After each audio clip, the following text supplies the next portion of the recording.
Moge alias motor gede memang selalu menjadi barang mewah di Indonesia ini. Berbeda dengan di Eropa, semua terasa biasa aja. Kenapa bisa begitu? Ya karena pendapatan mereka besar dan pajak kendaraan tidak sebesar di sini juga. Sebagai contoh, saya ada teman di Turki nih dan dia bilang Ducati Monster second tapi ya tahunnya saya lupa. Hanya seharga 50 juta, full paper dan mulus. Coba bayangin kalau di Indonesia, harganya 100 juta ke atas. Dan harga ini sangat mahal mengingat UMR kita khususnya di Jakarta cuma 5 jutaan aja. Jadi asumsinya kalian harus nggak ngeluarin duit gaji kalian selama lebih dari 2 tahun untuk membeli motor ini. Dengan demikian, motor gede alias moge jadi motor mewah apapun itu.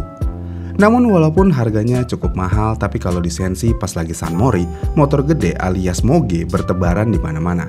Mulai dari Kawasaki H2R ada yang punya.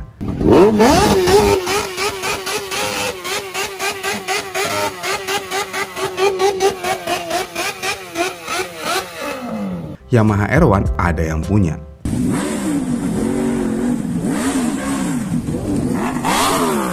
Yamaha R6 bertebaran di mana-mana. Gacor sekali, gacor. ZX636 bertebaran di mana-mana juga.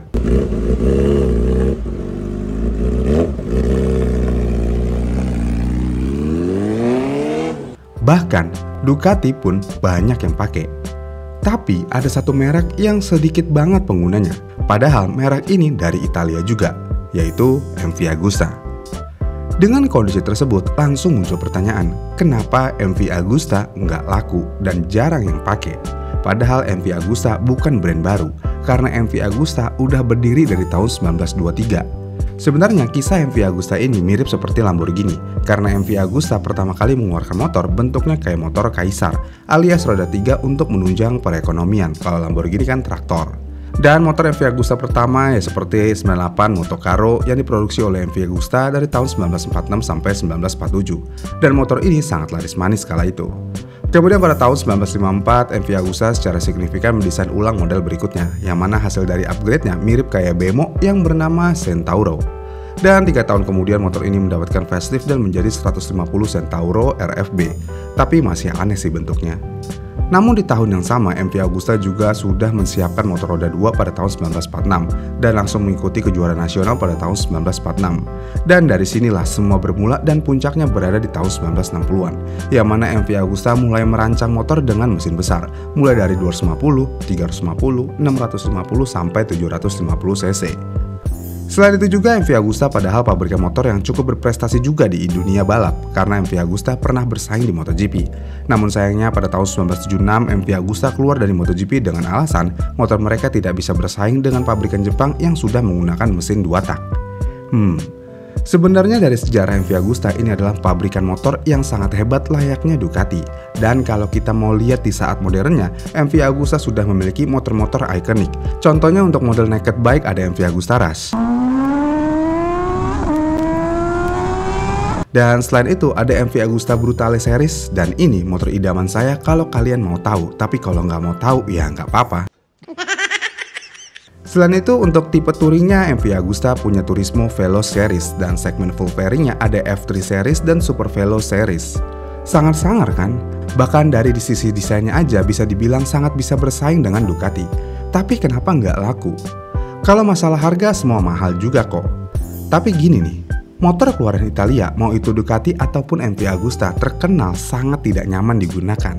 Cerita sedikit, saya dulu pernah minjem MV Agusta F3 punya temen. Rasa berkendaranya nggak enak banget, hampir kayak tengkurap.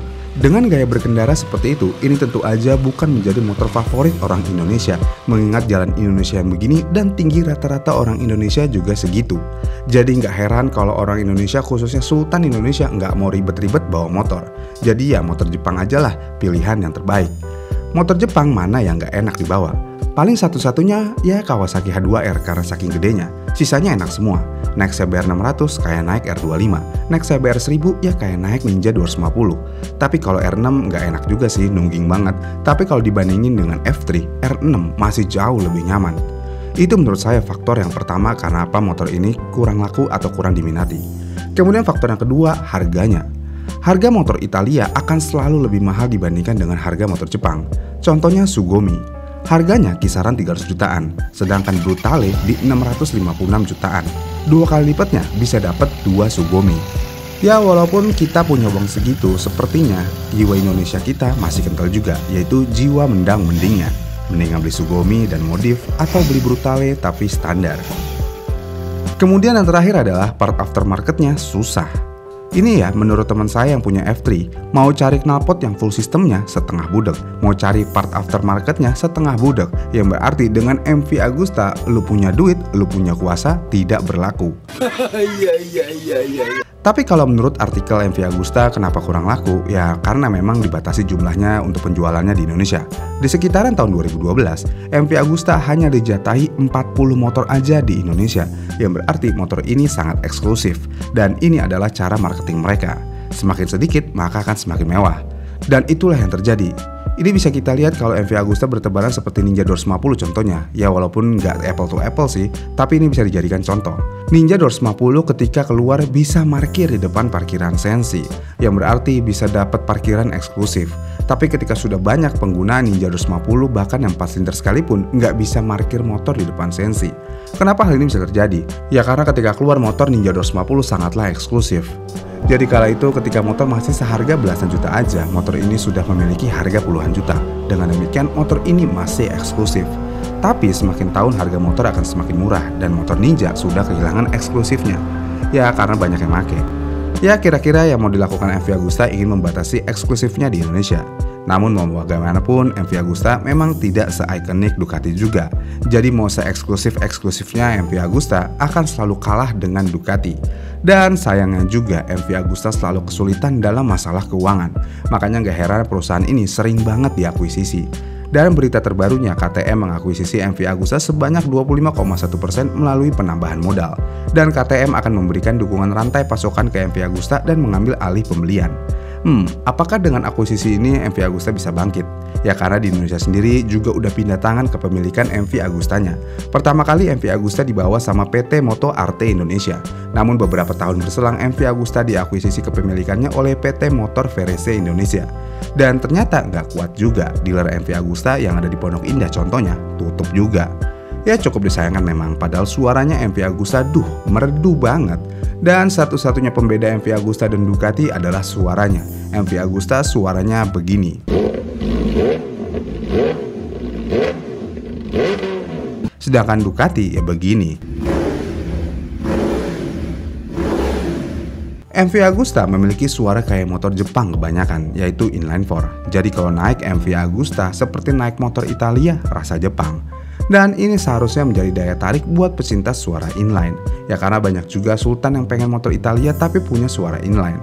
Karena mau bagaimanapun juga Ducati suaranya tidak seperti inline. Dan gak semua orang suka dengan hal itu. Dengan demikian seharusnya MV Agusta adalah jalan terbaik untuk merasakan Italia dan Jepang di saat yang bersamaan. Tapi ya gitu, mahal banget dan part aftermarketnya susah. Buat modif jadi bingung dan terkadang buat modif-modif juga jadi agak sayang karena originalnya aja udah bagus banget ini motor. Bagaimana nih menurut kalian? Apa yang menyebabkan MV Agusta nggak laku di Indonesia? Komen di kolom komentar di bawah ya. Dan jika kalian suka dengan video ini, kalian bisa like dan subscribe channel ini dan sampai jumpa di video selanjutnya.